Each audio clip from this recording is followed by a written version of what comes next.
Hi everyone. आज हम probability distribution पढ़ना स्टार्ट करते हैं फ्रॉम 12th स्टैंडर्ड। इसके पहले के वीडियो में हमने कुछ रिवाइज कर लिया था फ्रॉम 11th स्टैंडर्ड। अब वो कॉन्सेप्ट्स इंपॉर्टेंट है। सो इस वीडियो में we are going to study some concepts of a random variable, probability distribution of a random variable and all that.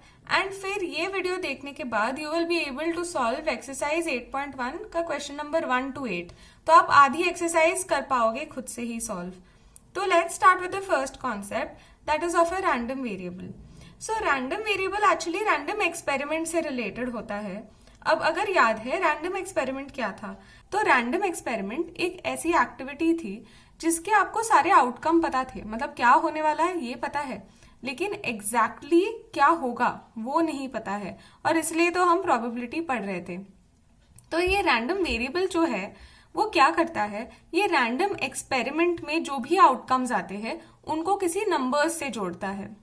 हमें अगर मैथ्स में आगे कुछ पढ़ना है तो हमें फाइनली नंबर्स चाहिए, और वही चीज एक रैंडम वेरिएबल करता है। So it is a function from the sample space of a random experiment to real numbers. मतलब ये जो रैंडम वेरिएबल x है, हम हमेशा ना रैंडम वेरिएबल को ऐसे कैपिटल लेटर्स से डिनोट करते हैं, x, y, z ऐसे सब। तो ये सैम्पल स्पेस से रियल नंबर लेके जा रहा है, मतलब जो भी अपने आउटकम्स होंगे ना उनसे कोई एक नंबर रिलेट कर रहा है ये। तो इसको समझने के लिए एक एग्जाम्पल करते हैं, फिर एकदम क्लियर हो जाएगा कि रैंडम वेरिएबल होता क्या है। तो consider a random experiment of tossing 3 coins. ये हम कर चुके हैं पहले भी, राइट, पिछले वीडियो में। तो अगर हम 3 कॉइन्स टॉस करते हैं तो what is my sample space? I can have H H H, then I can have H H T, then I can have H T H, H T T, then I can have T H H, then next T H T, then I have T T H, and last T T T. Okay, so ये अपने पास 8 outcome होते हैं। इसका trick भी बताया था मैंने लिखने का कि पहले आप 4 एच लिखो मेन वाले, फिर 4 टी लिखो, फिर 2 एच 2 टी, 2 एच 2 टी, और फिर H T H T H T, right. We did this in the last video. Now इसके बाद ये x जो है, let me define it as it denotes the number of tails. मतलब ये जब हम 3 कॉइन्स टॉस करते हैं तो x क्या वैल्यू देता है हमें कि ये टॉस में कितने टेल है। अभी फर्स्ट ऑफ ऑल तो ये देखना चाहिए कि x क्या क्या वैल्यूज ले सकता है।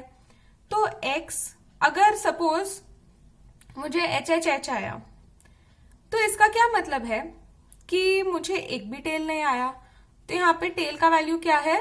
0। ठीक है, नेक्स्ट वाले में यहाँ पे क्या आएगा? It will be 1। तो एक्चुअली यही है कि x जो है ये फंक्शन है, यहां से स्टार्ट करता है और उसका कुछ आंसर देता है।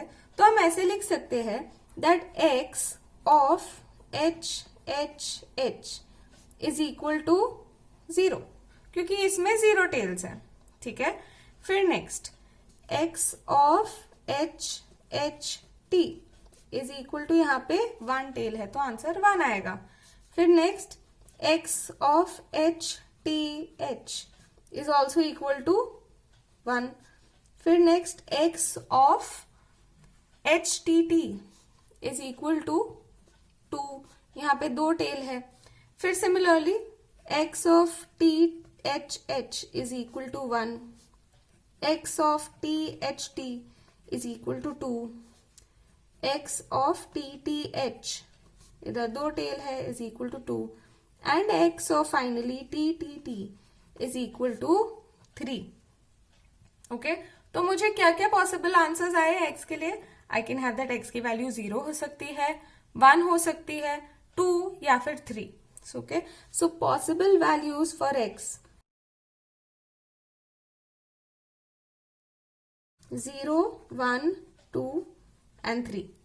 Okay, so this is the random variable, ये उसके पॉसिबल वैल्यूज है। एंड दिस मैंने कैसे लिखा है? सैंपल स्पेस को x के अंदर डाला तो उसने एक वैल्यू रिटर्न की। अगर ये x denoted the number of heads होता तो x की वैल्यूज अलग होती, यहाँ पे 3 होता, यहाँ पे 2, यहाँ पे 2, यहाँ पे 1, 2, 1, 1 और 0। तो जैसे x डिफाइंड है वैसे इसकी वैल्यूज भी चेंज होंगी, और ये जो वैल्यूज लेता है x, जो रिलेट कर पा रहा है सैंपल स्पेस को नंबर्स से, इस x को हम एक रैंडम वेरिएबल बुलाते हैं। ओके, आई होप अभी ये कॉन्सेप्ट क्लियर हुआ है। Now we will see a little bit more about a random variable. So random variable is denoted by a capital letter x और y. A particular value taken by the random variable is denoted by a small letter x. यानी कि पिछले example में जैसे कि अपना variable capital x था, पर वो वैल्यूज क्या क्या ले रहा था, 0, 1, 2, 3, तो हम बोलते हैं कि ये छोटे x की वैल्यू एक्चुअली 0, 1, 2 और 3 है। ठीक है, तो ये छोटा x का मतलब क्या वैल्यू लेता है, कैपिटल x मतलब वेरिएबल का नाम। Next, if the value of x is equal to small x, then the set of all possible outcomes corresponding to a particular value of x is denoted by square bracket x is equal to x. अब इसका मतलब क्या है, अगर let me से कि वही वाले एग्जाम्पल में हमारे x की वैल्यू 1 होती, ठीक है, तो क्या क्या आउटकम्स आते, we would have THH, HTH and HHT, right. तो उसको हम ऐसे स्क्वायर ब्रैकेट में लिखते हैं, तो हम सारे उसके पॉसिबल आउटकम्स लिखते हैं जो उस वैल्यू के लिए करस्पॉन्ड करते हैं। ठीक है, अगर 0 होता तो मैं यहाँ पे सिर्फ HHH लिखती। Okay, now the next part, that is types of random variables. दो टाइप्स होते हैं majorly, one is discrete and the other one is continuous random variable. तो डिस्क्रीट रैंडम वेरिएबल में अगर हम सारे जो पॉसिबल वैल्यूज है वो काउंट कर सकते हैं, ठीक है, जैसे पिछले एग्जाम्पल में वो डिस्क्रीट रैंडम वेरिएबल था, मैं सारे वैल्यूज गिन सकती हूँ। यहाँ पे भी number of children in a family, car sold, ये सब गिन सकते हैं ना, नंबर्स होते हैं, तो इनको हम डिस्क्रीट रैंडम वेरिएबल बुलाते हैं। The second type is continuous random variable. Continuous random variable में मतलब अगर वैल्यूज हम गिन नहीं सकते, they are a part of the real numbers, जैसे कि टेम्परेचर, हाइट, वेट, हम एग्जैक्टली किसी की हाइट, वेट नहीं गिन सकते, वो डेसिमल में आता है ना, और टेम्परेचर भी जैसे कि हम एग्जैक्टली नहीं बोल सकते 27 डिग्रीज है, we will say it is 27.1, 27.12 भी हो सकता है, कुछ भी हो सकता है। तो ये रियल नंबर्स के इंटरवल से है, मतलब डेसिमल सब कुछ इंक्लूड करके, तो उस केस में हम उसको कंटिन्यूस रैंडम वेरिएबल बोलते हैं। तो जो हमारी फर्स्ट एक्सरसाइज है उसमें हम सिर्फ डिस्क्रीट रैंडम वेरिएबल की बात करेंगे, सेकेंड एक्सरसाइज से हम कंटिन्यूस रैंडम वेरिएबल की बात करेंगे, एंड उसके बाद हम कुछ स्पेसिफिक डिस्क्रीट रैंडम वेरिएबल्स के बारे में पढ़ेंगे। ठीक है, जो कुछ स्पेसिफिक प्रॉपर्टी सेटिस्फाई करते हैं उनके बारे में पढ़ेंगे। But the first exercise 8.1 is all about discrete random variable. So let us study the first concept related to discrete random variable, the probability distribution of a discrete random variable. अब हम कहीं ना कहीं अगर रैंडम वेरिएबल की बात करें तो प्रोबेबिलिटी की बात भी करनी चाहिए हमें इसके बारे में। तो यहाँ पे अगर हमें डिस्क्रीट रैंडम वेरिएबल की प्रोबेबिलिटी की बात करनी है, so we write it in different ways. तो वही डिस्कशन है, ये फर्स्ट वे और ये सबसे कॉमन वे है लिखने का। The probability distribution of a discrete random variable x is defined by the following. So let capital X have the possible values x1, x2 till xn with corresponding values of probability as p1, p2 till pn. Then अगर हम ऐसे bracket में लिखे x1, p1, x2, p2 till xn, pn is called as the probability distribution of the random variable x. अभी यहाँ पे मैंने xn, pn ऐसे सब लिखा है, ये जरूरी नहीं है कि ये एंड हो, ऐसे भी हो सकता है कि ये चलता जा सकता है। ठीक है, लेकिन अभी क्योंकि मुझे लगता है कि थोड़ा हम बेसिक कर रहे हैं तो हम ऐसे समझते हैं कि ये कहीं ना कहीं खत्म हो जाता है। अब थोड़ा और क्लियर करने के लिए हमारे पिछले एग्जाम्पल में x की वैल्यूज क्या क्या थी। x की वैल्यू हो सकती थी 0, 1, 2 और 3 बराबर। तो देखो ये 0 जो है उसको मैं बोल सकती हूँ x1, ये x2, ये x3 और ये x4। ठीक है, इस तरीके से मतलब x1 की वैल्यू 0, x2 की वैल्यू 1, x3 की वैल्यू 2, x4 की वैल्यू 3, ऐसे। ठीक है, ये मतलब है। अब next p1, p2 till pn। अब देखो उसमें टोटल 8 पॉसिबिलिटी थी बराबर। उसमें मुझे 0 कितनी बार आया था, मुझे 0 सिर्फ तभी आया था जब मेरे पास HHH था, तो इट इज 1/8। है ना इसकी पॉसिबिलिटी। अब 1 कितनी बार आया था, हमें 1 3 बार आया था। हम इधर एच टी एच करे या टी एच एच करे या एच एच टी करे, तो 1 आ रहा था। सो this is 3/8 total number of possibility. Similarly ये भी 3 बार आया था और फाइनली ये 1 ही बार आया था। तो ये जो मैंने लिखा अभी ये अपना है P1, P2, P3 और P4। ठीक है, यहाँ पे हम लिख देते हैं इसको P of X। ठीक है, इसको जब हम साथ में लिखते हैं तो इसको हम प्रोबेबिलिटी डिस्ट्रीब्यूशन बुलाते हैं, और कुछ नहीं है, छोटी सी चीज है। ठीक है, हम इसको ऐसे कॉमा लगा के भी लिख सकते हैं या ज्यादा कन्वीनियंट टेबल में लिखना होता है, इसलिए it is also presented in the tabular form as follows that you type xi की वैल्यूज x1, x2, x3 ऐसे सब है टिल xn, और p probability that x is equal to xi, तो xi की वैल्यूज है and possibility that x is equal to this is given by p1, p2 till pn। अभी ये सब तो ठीक है, सबसे ज्यादा इंपॉर्टेंट जब सम सॉल्व करना है तभी यही प्रॉपर्टी है दैट नंबर 1 ये सारी प्रोबेबिलिटीज जो है वो 0 या 0 से बड़ी होनी ही चाहिए। ओके, 0 हो सकती है प्रोबेबिलिटी, तो फिर एक्चुअली हम उसको लिखते ही नहीं है, लेकिन ये 0 से बड़ी होनी चाहिए, कभी भी नेगेटिव नहीं होनी चाहिए। ओके, एंड सेकेंड थिंग, इन सबको ऐड करने पे हमें 1 आना चाहिए। अभी यहाँ पे देखो 1/8 plus 3/8 plus 3/8 plus 1/8, numerator add कर सकते हैं क्योंकि डिनोमिनेटर सबका सेम है, तो it is 8/8 which is equal to 1। तो इसलिए ये किसी तो एक रैंडम वेरिएबल का प्रोबेबिलिटी डिस्ट्रीब्यूशन है। ये वेरी वेरी इंपॉर्टेंट। ओके, ऐसे क्वेश्चंस बहुत आते हैं। तो पहली चीज क्या चेक करनी है कि सारी जो प्रोबेबिलिटी है they should be greater than equal to 0, and the second thing is that summation of all the probability should be equal to 1। Okay, now this also means कि सारी जो प्रोबेबिलिटी है वो 1 से कम होनी चाहिए। ये तो हम लास्ट ईयर भी पढ़ चुके हैं कि सारी probabilities are between 0 and 1। Okay, so this is something that you should remember with respect to probability distribution. Now let's do the next topic. Now next topic is probability mass function. Now probability mass function क्या है, ये एक और तरीका है random variable को उसकी probability के साथ एक्सप्रेस करने का। ऐसे मेरे पास एक रैंडम वेरिएबल है x है with values x1, x2 till xn, और उसकी corresponding probabilities let's say pi है। तो अगर मैं कोई फंक्शन लिख सकती हूँ, ठीक है, ऐसे अलग अलग से वैल्यूज लिखने से बेटर, मतलब बहुत सारा वैल्यूज हो सकता है ना, 10-15 भी हो सकते हैं वैल्यूज x के, तो फिर उसमें टेबल बनाना मुश्किल हो जाएगा, मतलब लंबा हो जाएगा। तो अगर हम इसको एक फंक्शन के जैसे लिख सकते हैं, ठीक है, अगर f of xi करके मैं लिख सकती हूँ और उसका आंसर pi आता है, देन हम इस फंक्शन को प्रोबेबिलिटी मास फंक्शन बुलाते हैं। प्रोबेबिलिटी मास फंक्शन हम डिस्क्रीट रैंडम वेरिएबल के लिए बुलाते हैं, इसका नाम बदल जाता है when we talk about continuous random variables, उसकी बात हम बाद में करेंगे। लेकिन ये याद रखना है, अगर हम इसको फंक्शन के जैसे लिख सकते हैं तो इसको प्रोबेबिलिटी मास फंक्शन बुलाते हैं। अभी फिलहाल मैं इसका कोई एग्जाम्पल नहीं दे रही हूँ because otherwise you will get confused. ये ऐसे कोई बहुत डिफिकल्ट चीज नहीं है, तो जैसे एग्जाम्पल आएगा वैसे मैं इसकी बात करूंगी।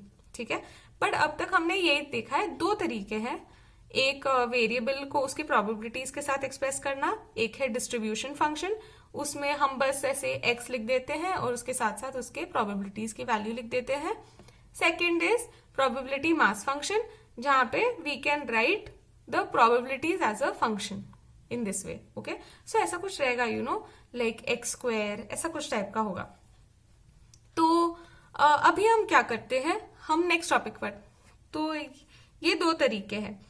Cumulative distribution function, also called as CDF, is denoted by capital F and it is defined as follows that capital F of x, तो यहाँ पे आप कोई वैल्यू डालोगे, it is actually probability that x is smaller than equal to that value of x। तो पहले इसको हम एक एग्जाम्पल के साथ समझते हैं। तो सपोज मेरे पास ये प्रोबेबिलिटी डिस्ट्रीब्यूशन है, x की वैल्यू 0, 1, 2, 3, 4 है, और उनका प्रोबेबिलिटी मतलब p that x is equal to 0 है 1/16, p that x is equal to 1 is 1/4 and so on. हमें अभी ढूंढना है कैपिटल F ऑफ x, मतलब probability that x is lesser than equal to x।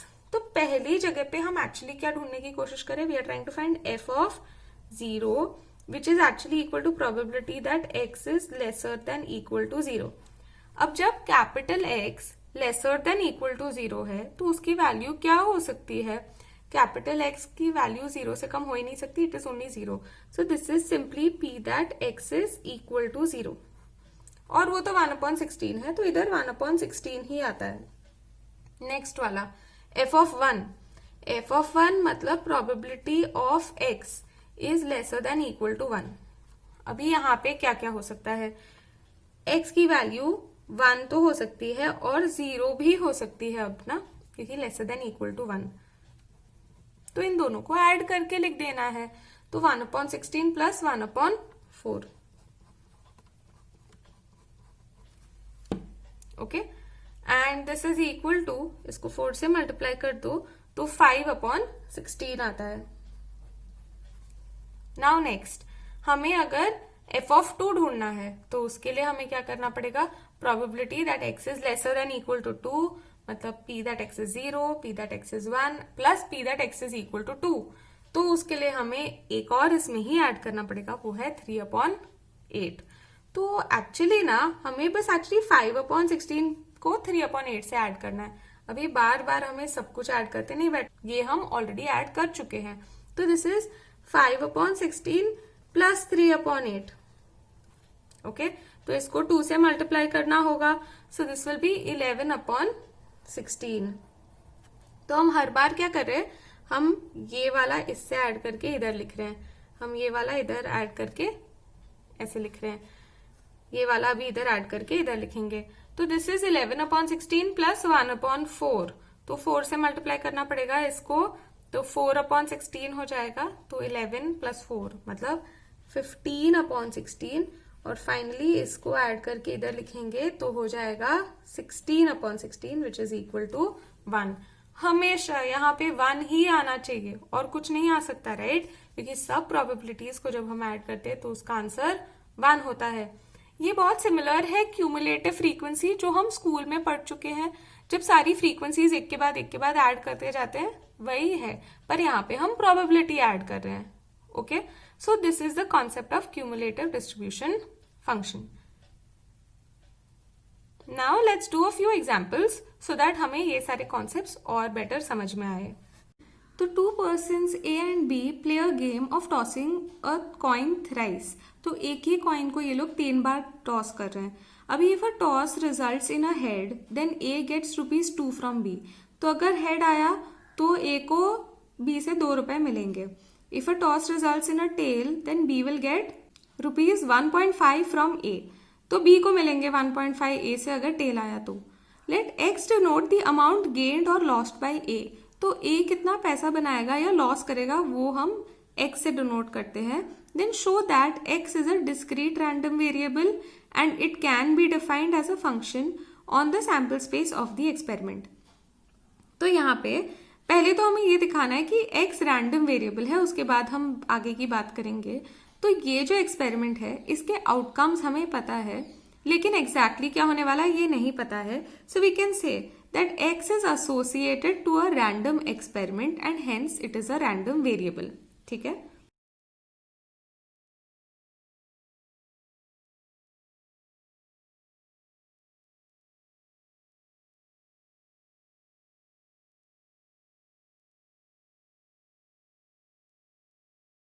Now इसके बाद next हमें ये देखना है कि ये X की वैल्यूज क्या क्या हो सकती है। तो पहले हम इस रैंडम एक्सपेरिमेंट का सैम्पल स्पेस लिख देते हैं। 3 बार एक ही कॉइन को टॉस करें, मतलब टॉसिंग 3 कॉइन्स के जैसा ही सिमिलर है ये। तो इसका सैम्पल स्पेस क्या होगा, इट विल बी H, ठीक है।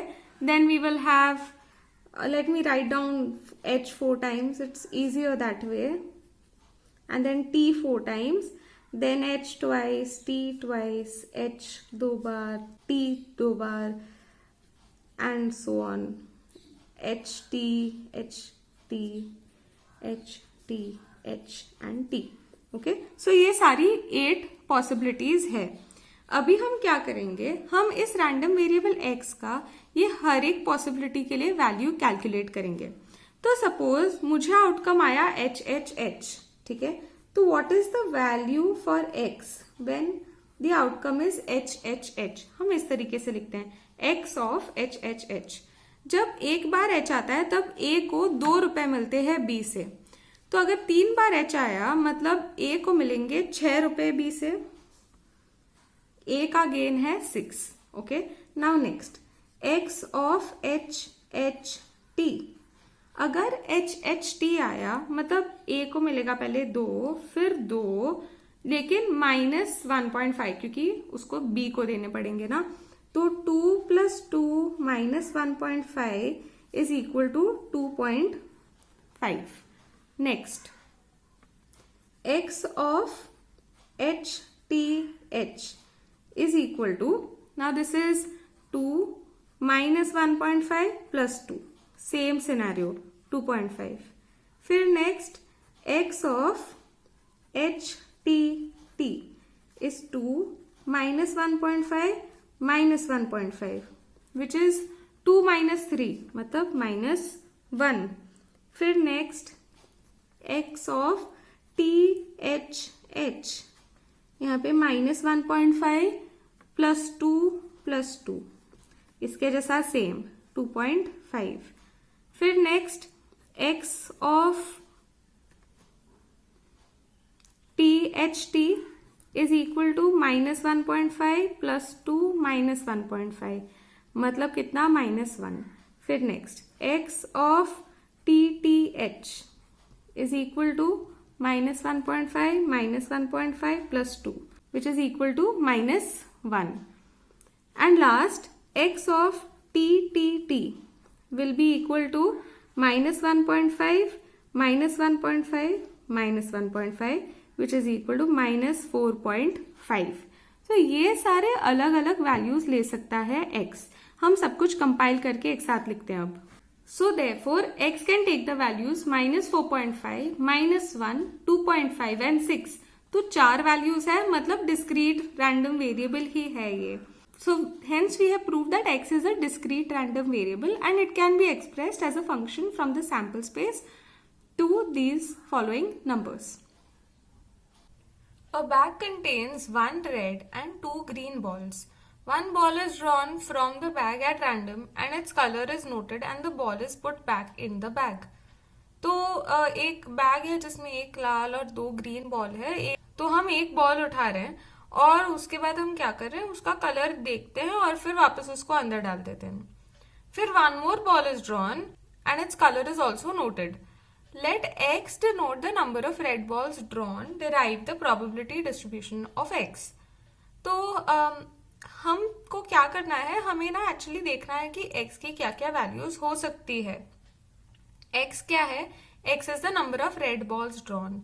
तो क्या हो सकता है, पहली बार में मुझे रेड बॉल आया सपोज और दूसरी बार में भी मुझे रेड बॉल आया तो x की वैल्यू 2 हो सकती है। दोनों बार हमने रेड बॉल उठाया। ऐसे भी हो सकता है कि पहली बार रेड आया पर दूसरी बार ग्रीन आया तो हमें एक ही आया रेड बॉल। ऐसा भी हो सकता है कि पहली बार ग्रीन आया और फिर रेड आया तो उसमें भी एक आया, या फिर हमें दोनों बार ग्रीन ही आया तो फिर तो हमें एक भी रेड बॉल नहीं आया। तो 0, 1 और 2 ये हो सकती है x की वैल्यूज। इसके अलावा और कुछ तो पॉसिबल है नहीं। So x can take the values 0, 1 and 2। अभी हमें इन सब की प्रोबेबिलिटी ढूंढनी है कि x की वैल्यू 0 आने का चांस क्या है। ठीक है, तो first of all probability that x is equal to 0, इसका मतलब क्या है कि पहली बार में we are choosing a green ball and then दूसरी बार में also we are choosing a green ball only। पहली बार में ग्रीन बॉल आने का चांस क्या है, टोटल अपने पास 3 बॉल है जिसमें से एक रेड और 2 ग्रीन है बराबर। तो ग्रीन बॉल पिक करने का प्रोबेबिलिटी है 2/3 क्योंकि 2 है। सो फर्स्ट टाइम पिक करने का चांस है 2/3 इनटू हम इसलिए कर रहे हैं जब भी एंड होता है ना तभी हम इनटू करते हैं, मल्टीप्लाई करते हैं। जब भी और होता है ना तब हम ऐड करते हैं। तो चलो ठीक है 2/3 तो आ गया। अब उसको वापस डाल दिया। अब वापस पूछ रहे हैं कि ग्रीन बॉल आने का क्या चांस है। अगेन इट इज 2/3 ओनली, तो इसलिए ये भी 2/3 है। तो इसका आंसर है 4/9। नेक्स्ट अभी हम देखते हैं 1 आने का चांस क्या है।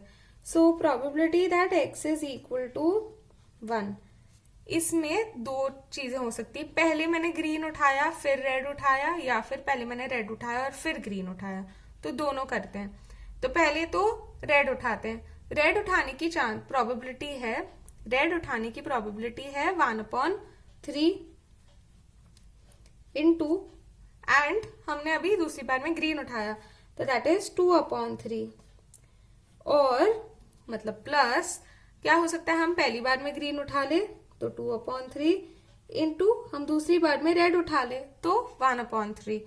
तो this is what, this is 2/9 plus 2/9 which is equal to 4/9.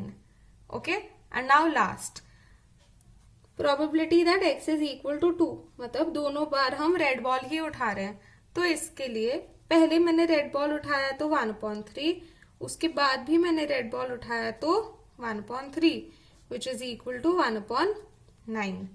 तो therefore probability distribution क्या होगा, अगर मैं टेबल बनाऊं तो टेबल में पहले इधर x 0 1 and 2, probability that x is equal to small x is equal to, तो यहाँ पे ऐसे भी लिख सकते हैं x is equal to small x, ठीक है, या फिर सिर्फ small x भी लिख सकते हो।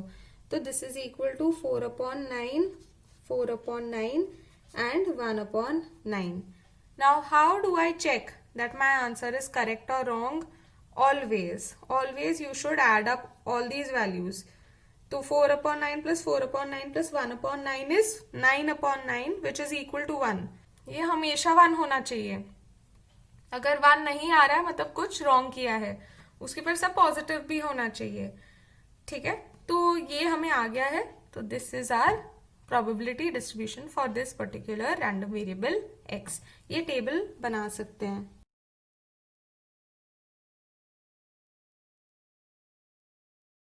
Third question, 2 cards are randomly drawn with replacement from a well shuffled deck of 52 playing cards. With replacement मतलब क्या, कि हम वो उठाते हैं फिर वापस रख देते हैं अंदर, ठीक है। तो find the probability of the number of aces drawn. तो हम 2 कार्ड उठा रहे हैं तो हमें कितने एस आ सकते हैं, एस मतलब इक्का, तो एक भी नहीं आएगा, या एक आ सकता है या 2 भी आ सकते हैं, बराबर।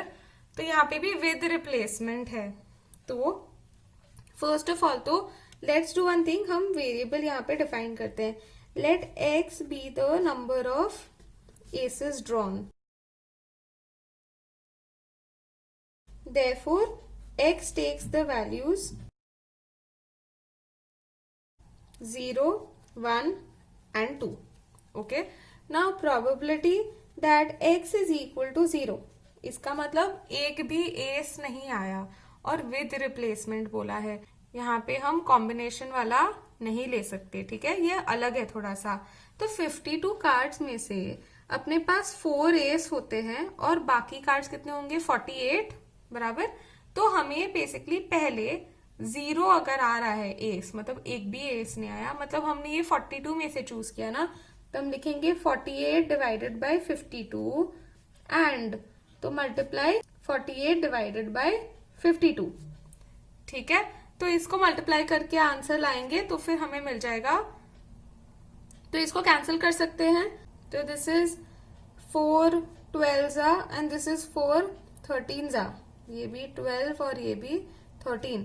12 का स्क्वायर 144, 13 का स्क्वायर 169।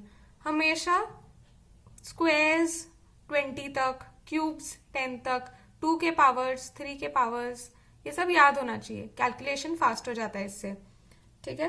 फिर next, probability that x is equal to 1, मतलब सपोज मैंने पहले एक एस चूज किया तो 4/52 इनटू बाद में मैंने अदर कार्ड चूज किया तो 48/52 प्लस अभी मैंने पहले अदर कार्ड चूज किया तो 48/52 इनटू 4/52, ठीक है। ये एग्जैक्टली पिछले क्वेश्चन जैसा ही है, बस इसमें हम कार्ड्स की बात कर रहे हैं। दिस इज इक्वल टू तो मैं 4 से अगर कट करूँ तो 4 1 सा 4 13 सा, ये है 4 12 सा और ये है 4 13 सा, सेम इधर भी। तो मुझे 12 अपॉन 169 प्लस 12 अपॉन 169 मिल रहा है। तो this is equal to 24 divided by 169। Next, probability that x is equal to 2, मतलब मुझे दोनों एस मिले, तब दोनों बार मैंने इन 4 में से ही चूज किया। तो 4 divided by 52 into 4 divided by 52 which is equal to 1 divided by 169। तो that is our probability distribution. तो लिख देते हैं टेबल के फॉर्म में। तो पहले तो x की वैल्यू हो सकती है 0, 1 and 2. Probability of x is equal to 144 divided by 169, 24 divided by 169 and 1 divided by 169.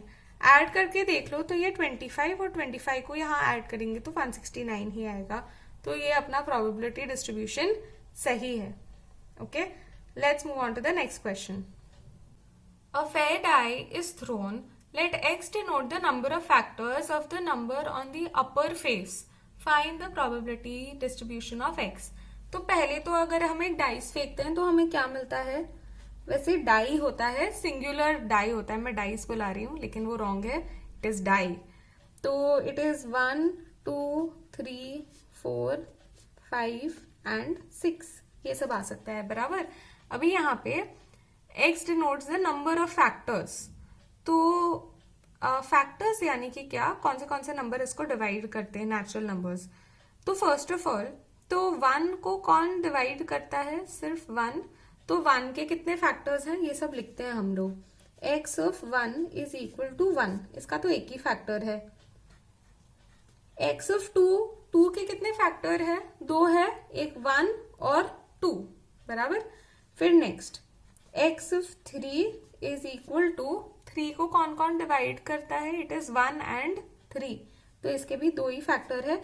मैं यहाँ पे एक्चुअली काम करती हूँ, फैक्टर्स का लिस्ट भी लिख देती हूँ। यहाँ पे फैक्टर्स इसका 1 है, इसका 1,2 है एंड इधर इट इज 1,3। जब मैं बात करूँ 4 की, 4 के फैक्टर्स होते हैं 1 2 एंड 4, तो इसका है 3। Next x of 5 is equal to 5 के कितने फैक्टर्स होते हैं? We have 2, just 1 and 5। And finally x of 6 is equal to, x of 6 में 6 के कितने फैक्टर्स होंगे? तो वी विल हैव 1 2 3 एंड 6, मतलब 4 बराबर। तो ये सारे वैल्यूज है x जो ले सकता है। तो देयरफॉर x टेक्स वैल्यूज, ठीक है। अब हमें इन सब की प्रोबेबिलिटी ढूंढनी है। वैसे भी हमें पता है कि इन सब के आने की प्रोबेबिलिटी 1/6 है बराबर। तो देयरफॉर जब मैं बोलूं x की वैल्यू 1 है, देन आई एम सेइंग कि 1 आना चाहिए बराबर। तो उस केस में what is the possibility of getting 1? It is 1/6। सो इसका probability is also 1/6। Now next, probability कि आपको x की वैल्यू 2 आएगी। अब 2 कब कब आता है आपको? 1 2 और 3 इसमें आता है 2। तो सबकी 1/6 है, तो 1/6 प्लस 1/6 प्लस 1/6 मतलब 3/6, यानी 1/2 भी लिख सकते हैं। Next, p that x is equal to 3। अब 3 कब आता है? सिर्फ 4 के टाइम पे आता है, मतलब 1/6। और finally p that x is equal to 4 is equal to जिस 6 आना चाहिए, मतलब अगेन 1/6। तो यही है अपना प्रोबेबिलिटी डिस्ट्रीब्यूशन। इसको अगर हम टेबल में लिखेंगे तो आंसर मिल जाएगा। तो टेबल में लिखने के लिए x की value 1 2 3 and 4, probability of x is 1/6 3/6 1/6 and 1/6, ठीक है। अगर थोड़ा और लिखना हो, मतलब थोड़े ज्यादा मार्क्स के लिए क्वेश्चन को पूछा और थोड़ा और लिखना है, तो पहले क्या कर सकते हैं, सिर्फ ऐसे लिख सकते हैं कि x इज इक्वल टू, मैं इधर लिख देती हूँ, x is equal to 1 is basically equal to just 1, x is equal to 2 is equal to, मैं लिखूंगी इसमें 2 आ सकता है, 3 आ सकता है और 5 आ सकता है। ठीक है, तो ऐसे करके लिख सकते हैं और उसके बाद हम प्रोबेबिलिटी लिख सकते हैं। फिफ्थ क्वेश्चन में find the probability distribution of the number of doubles in 3 throws of a pair of dice. तो यहाँ पे एक्चुअली पहले तो समझना चाहिए कि डबल्स का मतलब क्या है। डबल्स का मतलब 1 1 2 2 3 3 4 4 5 5 6 6 आता है ना ऐसे डाइस में, ये बोल रहे हैं वो लोग डबल्स के लिए। तो अभी ये लोग क्या बोल रहे हैं कि पहले तो आप 3 बार एक पेयर ऑफ डाइस को फेंकने वाले, मतलब आप 3 बार 2 डाइस को फेंकने वाले हो, उसमें आपको कितने डबल्स आएंगे इसका प्रोबेबिलिटी पूछ रहे हैं। तो अभी पहले तो हम क्या करते हैं कि हम पहले देखते हैं कि डबल्स आने की प्रोबेबिलिटी एक पेयर ऑफ डाइस में क्या होती है, और उसके बाद हम 3 थ्रोज पे उसको एक्सटेंड करते हैं। So let me say that जब ही मैं एक पेयर ऑफ डाइस को फेंकती हूं तब मुझे टोटल 36 आउटकम्स आते हैं। ठीक है, इसमें से मेरे पास 6 डबल होते हैं, है ना, 1 1 2 2 टिल 6 6, और मेरे पास बाकी जो होते हैं वो 30 होते हैं। ठीक है, so therefore probability of getting a double in one pair of dice is 6 divided by 36, मतलब 1/6, and probability of not getting a double is 30 divided by 36, that is 5/6। मतलब ये दोनों कॉम्प्लीमेंट ही है वैसे भी, तो 1/6 5/6 को ऐड करके 1 आना चाहिए। तो पहले हम ये लिख देते हैं that when a pair of dice are thrown, if P denotes the probability of getting a double,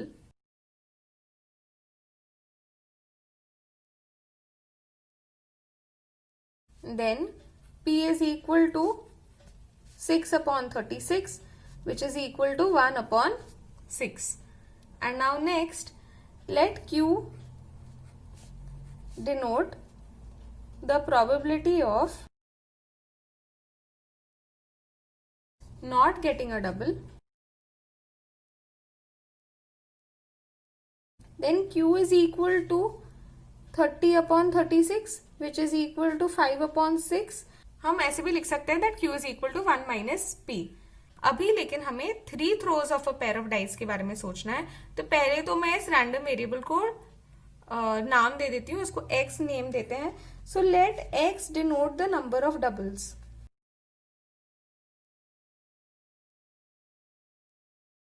in 3 throws of a pair of dice। अभी इसके बाद x क्या क्या वैल्यूज ले सकता है, मतलब ऐसा हो सकता है कि हम 3 बार फेंक रहे हैं तो उसमें हमें 1 बार डबल आ जाए, या 1 भी बार ना आए, या 2 बार आए, या 3 बार आ सकता है। इसके अलावा और कोई वैल्यू नहीं ले सकता x।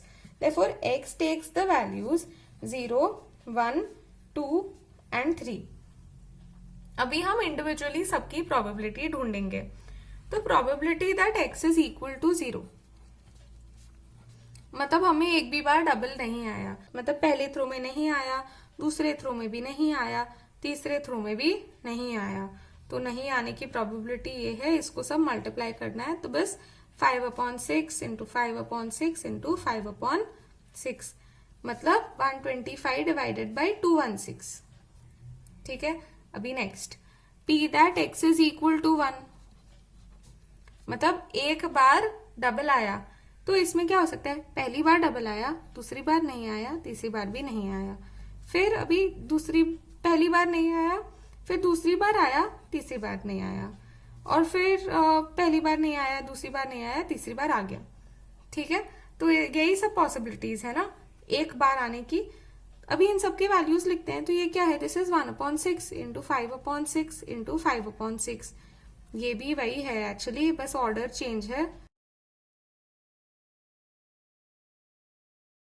अभी पहले वाले को मैं मल्टीप्लाई करती हूँ तो मुझे मिलता है 25/216 इंटू 3 बार है ना, सेम चीज ही। तो ये है 75/216। वैसे तो हम इसको कैंसिल कर सकते हैं, लेकिन हम नहीं करते, अभी के लिए ऐसे ही रखते हैं। अभी next, probability that x is equal to 2। जब x की वैल्यू 2 है, मतलब पहली बार आया, दूसरी बार आया, तीसरी बार नहीं आया, या फिर ऐसे भी हो सकता है पहली बार आया, दूसरी बार नहीं आया, तीसरी बार आया, एंड फाइनली पहली बार नहीं आया लेकिन दूसरी और तीसरी बार आया। इसकी वैल्यूज भी ढूंढ लेते हैं। तो this is 1/6 into 1/6 into 5/6 plus same thing 1/6 into 5/6 into 1/6 plus 5/6 into 1/6 into 1/6। तो this is equal to 5 divided by 216 into 3 which is equal to, cut कर सकते हैं लेकिन नहीं करेंगे अभी, ऐड करने में, वेरीफाई करने में इजी पड़ेगा बाद में, ठीक है। This is 15/216। अभी हमें ढूंढना है p that x is equal to 3। Now p that x is equal to 3 मतलब 3 बार डबल आया, मतलब पहले वाले में भी आया, दूसरे वाले में भी आया, तीसरे वाले में भी आया। इसका मतलब है that this is 1/6 into 1/6 into 1/6 मतलब 1 डिवाइडेड बाय 216। अभी सबको एक साथ लिख देते हैं। x का वैल्यू 0 हो सकता है, 1 हो सकता है, 2 हो सकता है या फिर 3 हो सकता है। p of x when x is equal to 0 it is 125 divided by 216. When it is 1 it is equal to 75 divided by 216. फिर next 15 divided by 216 and finally 1 divided by 216. Check करते हैं अपना आंसर करेक्ट है कि नहीं। 125 plus 75 200 plus 15 215 plus 1 216 divided by 216 मतलब 1, मतलब अपना आंसर करेक्ट है। इसके आजू बाजू टेबल बना सकते हो। 6th question, the probability distribution of x is as follows. तो x की वैल्यू दी है और p ऑफ x की वैल्यू भी दी है, लेकिन यहाँ पे k दिया हुआ है कुछ, तो पहले एक्चुअली हमें k ढूंढना है और फिर ये सब बाकी सब क्वेश्चंस आंसर करने हैं। ये सम सबसे अलग है लेकिन ऐसे ही सम्स आते हैं एग्जाम में ज्यादातर। तो यहाँ पे तो फर्स्ट ऑफ ऑल k की वैल्यू ढूंढना है, ये क्वेश्चन तो काफी बार आता है। तो इसमें हमें एक प्रॉपर्टी यूज करना होता है दैट अगर हम सारे प्रोबेबिलिटीज को ऐड करें तो उसका आंसर 1 होता है, ठीक है। सो देयरफॉर फर्स्ट पार्ट के लिए since summation of probability is equal to 1 therefore 0.1 plus k plus 2k plus 2k plus k is equal to 1। पहले 0.1 को इस साइड पे लेके जाती हूँ, उसके ऊपर इनको ऐड भी कर देते हैं तो 6k आएगा। तो 6k is equal to 1 minus 0.1 मतलब 0.9। तो k is equal to 0.9 divided by 6। इसको हम पहले 3 से डिवाइड कर सकते हैं, तो 2 जा और ये 3 जा और ये हो जाता है 0.15, ठीक है। तो k की वैल्यू ये है, तो मैं काम करती हूँ, मैं ये लिख के ना वापस ये पूरा लिख देती हूँ टेबल। तो therefore I have that x is 0 1 2 3 and 4 and p of x is equal to, यहाँ पे k की value is 0.15, then here this will be 0.3, फिर this will be 0.3 and this will be 0.15. Okay, now let's do the second part. Second part में हमें पूछा है find the probability that x is lesser than 2. p that x is strictly less than 2 मतलब x की value क्या हो सकती है। अगर स्ट्रिक्टली लेस है 2 से तो x की वैल्यू 0 हो सकती है और x की वैल्यू 1 हो सकती है। 2 से इक्वल नहीं है, ये सिर्फ ऐसा लेसर देन है। तो इस वजह से we will have p that x is equal to 0 plus p that x is equal to 1. Therefore this is equal to 0.1 plus 0.15 that is equal to 0.25. यहाँ पे हम प्लस इसलिए करते हैं, of x is less than 2 बोलती हूँ, मतलब x की वैल्यू 2 से कम है तो x 0 हो सकता है या फिर x 1 हो सकता है। तो या फिर मतलब इंग्लिश वाला और ना, तो उधर प्लस आता है, ठीक है। नेक्स्ट थर्ड पार्ट हमें बोला है that find p that x is greater than equal to 3। अब ग्रेटर देन इक्वल टू 3 मतलब x की वैल्यू 3 हो सकती है और x की वैल्यू 4 हो सकती है। उसके ऊपर तो कुछ है नहीं ना, तो इसलिए ये दो वैल्यूज ले सकता है। and this is equal to 0.3 plus 0.15. So therefore this is equal to 0.45. Okay, now fourth part में पूछा गया है probability that x is greater than equal to 1 and strictly lesser than 4. अब यहाँ पे क्या क्या वैल्यूज आ सकते हैं? x की वैल्यू 1 हो सकती है, 2 हो सकती है और 3 हो सकती है. 4 के यहाँ इक्वल नहीं है तो वो नहीं होगा, बट 1, 2 या 3 हो सकती है. अभी इन सबका वैल्यू देखो टेबल से और ऐड कर दो. तो 1 के लिए 0.15, 2 के लिए 0.3 और 3 के लिए 0.3, विच इज इक्वल टू 0.75. अब बस एक ही पार्ट बाकी है and that is fifth one, f of 2. ठीक है, now for the last part f of 2 ढूंढना है. Now this is equal to p that x is lesser than equal to 2. मतलब p that x is equal to 0 plus p that x is equal to 1 plus p that x is equal to 2. तो इन सबको add करके अपना answer आ जाएगा. So first of all this is 0.1 plus this is 0.15 plus 0.3. ये 0.25 है plus 0.3 है 0.55 and that is our final answer. Now इसके बाद नेक्स्ट वीडियो में I will upload question number 1 to 8 of exercise 8.1.